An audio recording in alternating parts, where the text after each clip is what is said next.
Դասարան գումարած դասական առցանց ծրագրի շրջանակներում հանդիպում ենք Երևանից դուրս գտնվող բոլոր թատրոնների եւ նրանց գործիչների հետ։ Փորձում ենք հասկանալ մարզերում գտնվող մեր թատրոնների վիճակը այսօրը, նրանց կապը հանդիսատեսի հետ, երիտասարդության հետ, նրանց ապագան, ուր են շարժվում նրանք եւ այս հանդիպումների մեջ չպետք է նաև վախենանք որոշակի հարցադրումներից, որոնք կարող են նաև սուր թվալ։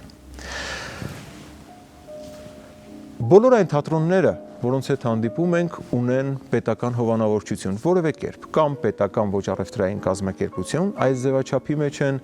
կամ համայնքային ոչ առևտրային կազմակերպություն, ինչևէ սնվում են պետական աղբյուրից։ Մենք որոշեցինք չշրջանցել Աբովյանի թատրոնը,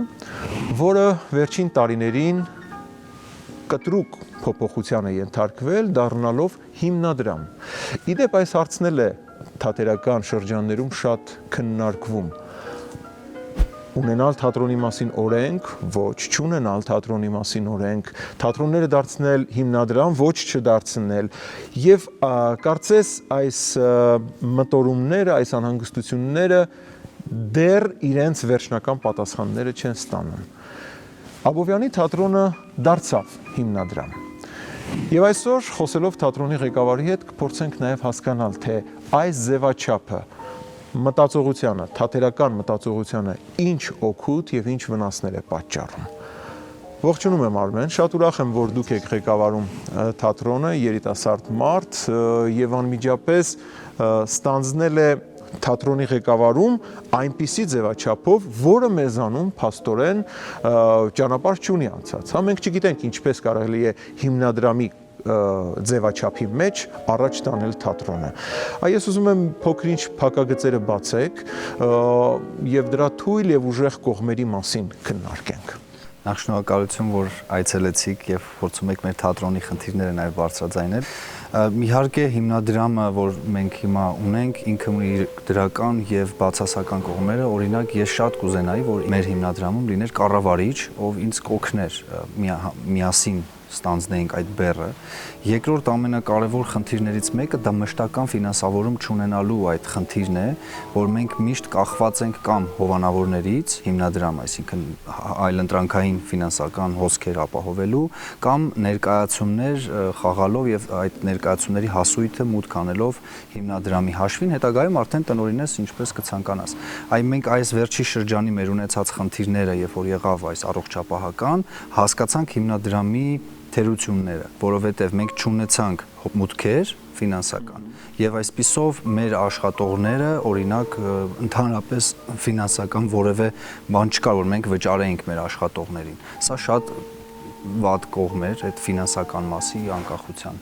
Երկրորդը անկախությունն է, այսինքն մենք չունենք պարտավորություն որևէ ստեղծագործական կամ ֆինանսական որևէ մեկին հաշվետու չենք, այսպես ասենք, պետական մակարդակով։ Մենք ենք որոշում տվյալ պարագայում ինչ բեմադրենք, ինչպես խաղանք, հաշվի առնելով հանդիսատեսի պահանջարկը, հաշվի առնելով թե որ ներկայացումը, այսինքն ավելի շատ որպես պրոդյուսեր ենք նայում ներկայացմանը, որ ինչ ներկայացում անենք, որը ավելի կվաճառվի հանդիսատես շատ ապահովելու համար։ Եվ փաստացի հանդիսատեսն է որոշում։ Այո, եւ իր այցելությունների քանակը։ Այո, որովհետեւ այս պարագայում մեր խաղացանկը եթե նայենք, ավելի շատ գերակշռում է մանկական ներկայացումները։ Իսկ հնարավոր է թատրոն պահել միայն հույս ունենալով հանդիսատեսի այցելությունների եւ դրանից առաջացած հոսքի վրա։ Դեռ շատ փորձ չունենք հիմնադրամում, որպեսզի կտրուկ պատասխանեմ այո կամ ոչ։ Ես այս պարագայում, այս 2-3 տարվա մեր ունեցածի արդյունքում կարող եմ ասել, որ ոչ։ Որովհետև դու գալիս է մի պահ, որ դու ուզում ես չմտածել այդ ֆինանսական կախվածության մասին եւ փնտրտուքների մասին, այլ ստեղծագործես միայն, իսկ այս պարագայում դու պետք է նստես, մտածես ինչպես ֆինանս հայթայթես, որպեսզի կարողանաս պահել հիմնադրամը առհասարակ, այսինքն աշխատողների մասով, որովհետև կոնկրետ այս պարագայում կա մի այսպիսի դրույթ, համայնքի հետ կա այսպես պայմանավորվածություն, հուշագիր, ըստ որի համայնքը տրամադրել է շենքի կառավարումը Աբովյանի դրամատիկական թատրոն հիմնադրամին իր վրա վերցնելով կոմունալ ծախսերը եւ նաեւ տվել է մեզ 2-3 աշխատող, որոնք սպասարկում են նաեւ շենքը։ Իսկ դրանից այն կողմ մենք արդեն անկախ ենք եւ մենք ենք կազմակերպում մնացած աշխատանքները։ Չեմ կարող չասել, որ լավ կլիներ այսպիսի շքեղ շենք եւ տարածք ունենալու պարագայում նաեւ որոշակի ներդրումներ կատարվեին այդ շենքի վրա, որովհետեւ այն փաստացի չի օգտագործում իր ողջ հնարավորությունները։ Ես միշտ ինքս ինձ հարց եմ տալիս, հատկապես Հայաստանից դուրս գտնվելու շրջանում, որ այդ ինչպես է լինում, որ մարդիկ շատ մեծահարուստներ կամ միջին խավի մարդիկ իրենց համայնքում գտնվող մշակութային կառույցներին որևէ կերպ աջակցում են, որևէ կերպ։ Կարծես մեզանում դա մի քիչ լավ չի ստացվում, դեռ չի դառնում մշակույթ եւ անպայմանորեն մենք ուզում ենք հենվել, հա դե թող պետությունը անի կամ պետությունն էլ տարբեր պատճառներ կարող է ունենալ, ինչևէ շատ ցավալի է, որ շենքը այս վիճակում է։ Արմեն, անցնենք ստեղծագործական սկզբունքներին։ Դուք, եթե չեմ սխալվում, 18 թվականից եք ղեկավարում եւ անմիջապես հաջորդեց COVID-19-ը։ Ինչ ստեղծագործական գաղափարներով եք ստանձնել թատրոնը եւ ուր եք ուզում տանել։ Առաջերտին ես փորձեցի ուսումնասիրել, թե հանդիսատեսի այցելության քանակը ինչքան է եղել մինչ իմ գալը եւ պարզեց, որ շատ քիչ ցուցանիշ է եղել այս թատրոն այցելությունը եւ առաջի շեշտադրումը դրեցի, որպեսզի հանդիսատեսին կապեմ իր քաղաքի թատրոնին, որովհետեւ այստեղ կա մի գայթակղություն, դա Երևանն է, շատ մոտ է քաղաքը եւ հանդիսատեսը ընդամենը մի քանի րոպեում հայտնվում էր իր սիրելի թատրոններում եւ նայում էր տարաբնույթ ներկայացումներ։ Կար այստեղ մի այսպիսի բան, փառատոն, Աբովյանի ամենամյա թատերական փառատոն, որը հենց դրա համար էր ստեղծվել 2015 թվականին, նախքան մեր գալը, եւ արդեն 2 անգամ անցկացվել էր։ Եվ այդ 17 թվականի աշնանը մենք ստանձնեցինք կազմակերպչական աշխատանքները, որի արդյունքում որոշեցին, որ կարող են վստահել մեր թիմին։ Եվ այս մտորումների արանքում որոշեցի անել մանկական ներկայացում եւ Պոչատ աղվեսը բեմադրեցի ինքս եւ այստեղ խաղում էինք եւ դրան զուգահեռ նաեւ կազմակերպեցի հանդիպումներ դպրոցների հետ, այսինքն ինչ էի անում, ես տնօրենների հետ պայմանավորվել էի, որ հաճախ դպրոցների երեխաները գալիս են այստեղ եւ մեկ ամբողջ դասաժամ անցկացնում են թատրոնում, զրուցում ենք թատրոններից առհասարակ, թատրոնի պատմությունից, ինչով է կարեւոր թատրոնը, ներկայացնում ենք այս թատրոնի պատմությունը եւ երեխաների մեծ մասը չգիտեր, որ իր քաղաքում ունի թատրոն։ Այդ այցելություններով նաեւ դա սովորեցին, հետագայում արդեն ներկայացումը երբ որ եղավ, մենք աստիճանաբար դա զգացինք մեր, այսպես ասած, մաշկի վրա, որովհետև ամեն ներկայացման վրա, եթե խաղում ենք 1 կամ 2-ը, դարձավ 3-ը, 5-ը, 10-ը, եւ այդ եկած գումարների արդեն հիմքի վրա ես երկրորդ բեմադրությունը արեցի, մեզ մոտ էլի մանկական արեցի, որի արդյունքում արդեն կարողացա բեմադրել 1 դրամատիկ ներկայացում մեծահասակների համար, որը եթե նույնիսկ ունենար ֆինանսական խնդիրներ տոմսերի վաճառքի առումով, մեկը մյուսին կփակեր, եւ 2019 թվականի արտավազդ ամենամյա թատերական փառատոնին մեր Պոչատ աղվեսը ճանաչվեց որպես տարվա լավագույն մանկական ներկայացում։ Այսինքն մտածել եք յուրօրինակ, յուրատիպ կապ թատրոն դպրոց այս երկու հաստատությունների մեջ, այսինքն այն չի սահմանափակվել զուտ տոմսեր տանելով կամ զուտ աշակերտներին վերով, այլ ավելի շատ փորձել եք թատրոն երևույթը ներկայացնել աշակերտներին, դաստիարակել եք ձեր հանդիսատեսը։ Մինչև այսօր էլ այդ ծրագրերը իրականացնում ենք, իհարկե խանգարեց այս պանդեմիան եւ միշտ սերտ համագործակցում ենք դպրոցների հետ, ոչ միայն այդ տոմսեր վաճառելու առումով։ Իսկ այլ երիտասարդական ծրագրեր ունեք մշակած, թե միայն դպրոցականների հետ ունեք ծրագրեր մշակած։ Երիտասարդական չեմ կարող ասել, բայց մենք շատ սերտ համագործակցում ենք կոնկրետ Կոտայքի մարզի շրջանների, այսպես ասած, քաղաքների եւ քաղաք փոքրիկ ավանների հետ, շատ մեծ կապեր ունենք Հրազդան քաղաքի հետ եւ հաճախ հյուրախաղերով լինում ենք Հրազդանում, մեր ներկայացումները գրեթե բոլորը այնտեղ խաղացել ենք եւ ինչ լինում է միշտ գնում ենք այնտեղ, Չարենցավան քաղաքի հետ կապ ունենք եւ ստացվեց այնպես, որ երբ որ մենք զգացինք, որ Աբովյան քաղաքում արդեն մենք կարողանում ենք այնպես ենք արել, որ հանդիսատեսը գալիս է, մենք սկսեցինք աշխատել կողքի շրջանների հետ։ Եվ սա էլ բերեց նրան, որ արդեն մեր թատրոնի ներկայացումների մասին, քիչ այսպես ասած հայտնի դարձան եւ սկսեցին մեզ հրավիրել արդեն Գյումրիից, Վանաձորից, Երևանում եղանք, շատ հաճախ Երևանում ենք խաղում մեր ներկայացումները։ Մասնակցում ենք տարբեր փառատոնների, 2 մոնո ներկայացում ունեցանք, որոնք մասնակցեցին նաև Արմոնո միջազգային թատերական փառատոնին եւ 1 մոնո ներկայացումն էլ անցած տարի փառատոնի տնօրենը Մարիաննա Մխիթարյանը մեզ առաջարկեց գնալ Տավուշի մարզ եւ 3 օր մենք շրջում ենք Տավուշի մարզում անցած տարի եւ մեր մոնո ներկայացումը ներկայացրեցինք այնտեղ։ Այսինքն մենք որպես լինելով այսպես անկախ խումբ, ինչ որ կախվածություն չունենալով պետական բյուջեից, բայց մենք այսպես թե այնպես աշխատում ենք շատ ակտիվ։ Ես որքան տեղյակ եմ, դուք նաև ունեք ստուդիա։ Այո։ Երիտասարդության մեջ կա այդ հետաքրքրությունը կրթություն ստանալ այստեղ, այս ստուդիայում։ Ես զարմացա, որ հայտարարություն եղավ, որ պետք է թատերական ստուդիա բացվի եւ այդքան շատ մարդ եկավ ու մինչեւ այսօր էլ դեռ շատ ակտիվ գալիս են։ Ինչ հեռանկարով են գալիս։ Մեծ մասամբ ուզում են հետագայում ընդունվել ինստիտուտներ եւ ունեցանք արդեն աշակերտներ, որոնք մեզ մոտ ավարտել են եւ այս տարի արդեն առաջի կուրս են ինստիտուտի, հետևից գնում են մեր տղան,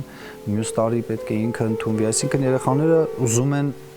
դառնալ դերասան։ Եվ մենք ոնց որ նրանց նաև այդ հարցով օգնում ենք։ Իսկ երբ որ ստուդիան ավարտեցին, գնացին ինստիտուտ, այդ կապը թատրոնի հետ մնում է, այսինքն վերադարձ կա դեպի թատրոն, թե թատրոնի ստուդիան իրենց համար պարզապես մի ճանապարհ է, որը պիտի անցնեն, անցնելու համար։ Այստեղ մի խնդրի ենք բախվում, մեր կողմից չէ։ Երբ երեխաները ընդունում են ինստիտուտ, իրենց կուրսի ղեկավարները առաջին իսկ օրը կանգնում եւ հայտարարում են. որևէ տեղ չգնաք, չխաղաք, չնկարահանվեք, այս չանեք, այն չանեք, այն չանեք։ Բա այդ երեխաները պրակտիկա որտեղ ձեռք բերեն։ Ենթադրենք մենք ունենք աշակերտուհի, որը 3 տարի այստեղ սովորել է։ Մեր բոլոր ներկայացումները նա խաղում է, հիմա ինքը կոնկրետ խնդրի առաջ են կանգնել ու կուրսի ղեկավարը չի թույլ տալիս։ Ասում է որևէ տեղ չգնաս եւ չխաղաս։ Այնպես որ մեր կողմից այդ խնդիրը չկա, մենք հակառակը մենք փորձում ենք տեսնել ով է ուզում գալ այստեղ աշխատել, բոլորին հրավիրում ենք ստեղծագործելու միասին։ Այսինքն բաց եք։ Միանշանակ։ Նույնիսկ ես հայտարարություն մի պահ տարածեցի ու կարող եմ ասել արձագանք չեղավ եւ զարմանում եմ, որ շատ արվեստագետներ մեկ-մեկ տեսնում եմ բողոք են ներկայացնում, որ տեղ չկա ինքնաարտահայտվելու։ Ինքս հաճախ հայտարարություն եմ տարածել, ով երբ կցանկանա որևէ տեղ չունի ինքնաարտահայտվելու հնարավորություն, Աբովյանի դրամատիկական թատրոնը միշտ բաց է ձեզ համար, համեցեք եւ այստեղ կուզեք համերգ, կուզեք ներկայացում խաղացեք եւ վերջերս էլ Սա հրաշալի է եւ թող լսեն բոլորը սրա մասին։ Վերջերս հրավիրված էի նաեւ անկախ արվեստագետների համաժողովի եւ այնտեղ էլ հանդարտ լսում էի հենց այդ բողոքը, երբ բոլորը բողոքում էին, որ չունեն ինքնաարտահայտվելու տեղ, բողոքում էին, որ պետական թատրոնները սովետական միությունից հետո միայն պատկանեցին պետությանը, այնպես տարածքներ չկա անկախ արվեստագետների։ Խնդրեմ, տարածք։ Մենք հրաշալի տարածք։ Այդ պահին կանգնած էինք ես եւ Հրազդան քաղաքի տնօրենը Վահագը ու մենք նայում էինք իրար ու մտածում էինք, բայց երբևէ որևէ մեկը եկել է մեզ ասել է օրինակ մենք ինքնաարտահայտվելու կարիք ունենք, տվեք մեզ տարածք, հատկապես Աբովյանը Երևանին 20 կիլոմետր է կպած, 15-ից 20 րոպեվա ճանապարհ է, որևէ մեկը եկավ այստեղ ասեց համերգ ենք ուզում անենք, մենք ասեցինք ոչ, մենք չունենք ժամանակ, համեցեք, ազատ, տեսեք ինչ մեզ դահլիճը, նույնիսկ մի բանով էլ մեզ կօգնեք, որովհետև հանրահայտ կդառնա մեր թատրոնը ձեր համերգներով եւ այլն։ Սա հրաշալի է։ Արմեն, ինչպես զարգացնել թատրոնը եւ մինչեւ ուր։ Ես հասկանում եմ, փաստացի սա նոր ծնված թատրոն է եւ ինչպես արդեն ասացի խոսքիս մեջ, այդ ծնունդին հաջորդել է ոչ բարենպաստ ժամանակաշրջան։ Բայց ուր կարելի է հասցնել Աբովյանի թատրոնը։ Մենք Աբովյանի թատրոնի հետ նախ շատ մեծ պլաններ ունենք, որովհետև մենք առաջին մեր մեծ երազանքը ու ցանկությունը նպատակը, որ մեր աշխատասիրությամբ մենք գրավենք մարդկանց, որոնք որ այստեղ ներդրում անեն ու այս հրաշք շենքը փրկվի, որովհետև շենքը ինքը շատ անմխիթար վիճակում եւ կարծում 21-րդ դարին հարիր չէ, որ այսպիսի շենք ունենա, որովհետև քաղաք, որը ունի թատրոն, դա արդեն հպարտություն է։ Բայց թատրոնը պիտի կարողանա նաեւ պահել հենց այդ քաղաքը պիտի կարողանա թատրոնը պահել, որովհետև ունենալ մի բան է, բայց թողնել, որպեսզի այդ ունեցածը փսորվի, դա արդեն կարծում եմ ճիշտ հակառակը գնահատականին է Ես ասում։ հուսով եմ, որ մեր աշխատանքի արդյունքը կլինի այն, որ նաև այդ ձեր ասածը, որ փորձեն պահել կլինի, ինչի համար, որովհետև կարծում եմ նաև այդ կարճ ժամանակահատվածում մենք անընդհատ մանկական ներկայացումներ ենք անում, միգուցե շատերի մոտ պատկերացում էր սա ինչ որ այսպես երիտասարդներ հավաքվել են, շատ հետաքրքիր մանկական գործեր են անում եւ բայց մենք կայացման խնդիր ունենք նաև այստեղ, ֆինանսի անկախանալու խնդիր ունենք ու այդ ամենի արդյունքում թատրոնը տանելու առաջ արեցինք մեկ բեմադրություն մեր այս բեմի տակ, իհարկե դա նոր ձևաչափ չէ, բոլորն են անում ու պարզապես ես վերցրեցի Չեխովի հիվանդասենյակ համար 6 պատմվածքը, կոչեցինք համար 6 եւ այդտեղ խաղում ենք, սա մի նոր ձևի մեջ աշխատելու տարբերակ է, որտեղ դերասանները չեն խաղում, որտեղ մենք փորձում ենք գտնել կապը հանդիսատեսի հետ, երբ որ դու ոչ թե օրինակ գոռում ես, որ քեզ լսեն, կամ բարձր ես խոսում, կամ միմիկա պետք է այնպես ցայտուն ցույց տաս, որ քեզ տեսնեն, այլ որևէ